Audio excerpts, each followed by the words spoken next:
is a magical thing. The need to survive turns the weak into the strong. And if you're looking for a good example, forget the apes and take a look at Mitsubishi. This, its humble Lancer, was just another saloon in an already overcrowded territory. You'd never have backed its chances for long-term survival. But in 1992, in Evo form, nearly 250 horsepower grabbed it a foothold in life. It was the first of a long line.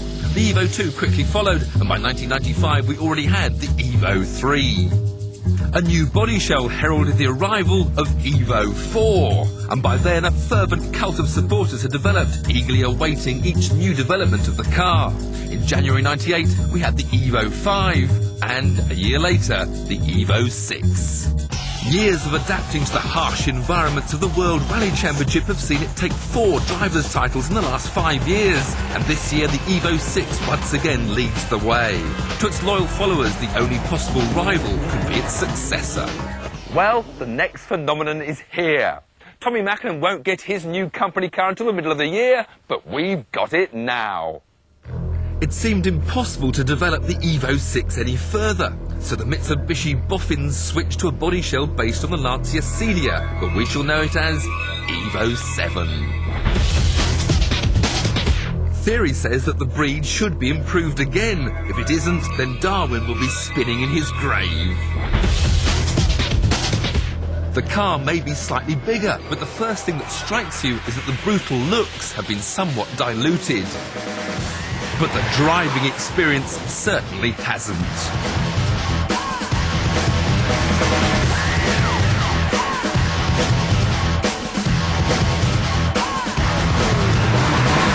Well, on first impressions, the 7 is just as much fun as the 6. These cars are all about the survival of the fittest. Their performance is staggering. 60 comes up in about 4.5 seconds. Now, this Evo 7 has got no more power than the 4, 5 and the 6. They've all had 280 bhp, but it has got a bit more torque low down, so it'll pull out of corners at lower revs. And I've now got this new active differential with 3 settings for tarmac, gravel or snow. If you're tempted, then Mitsubishi dealers will have them in September, but Gray importers are offering them right here, right now, for about £27,500. Of course, the Evo 7 isn't the only Japanese 4-door saloon that's been quietly evolving, because its old rallying nemesis, the Subaru Impreza, never lets it get ahead. And their latest 280 horsepower WRX STI is due here at the end of the year. If you want one before that, you'll have to go grey.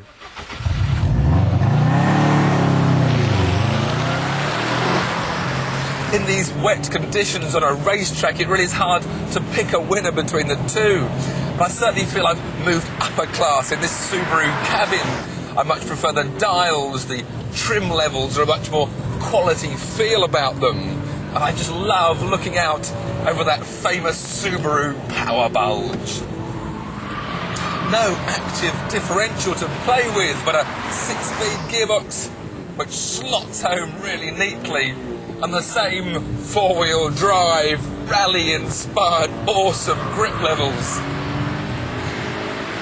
The Subaru tends to understeer a little bit more than the Mitsubishi. It's not quite so sharp. But of course, if you go left and then right, it'll go sideways.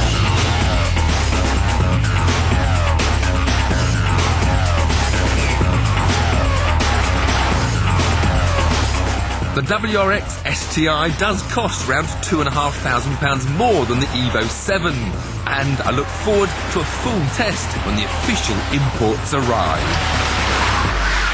But on first impressions, I'll take the Subaru.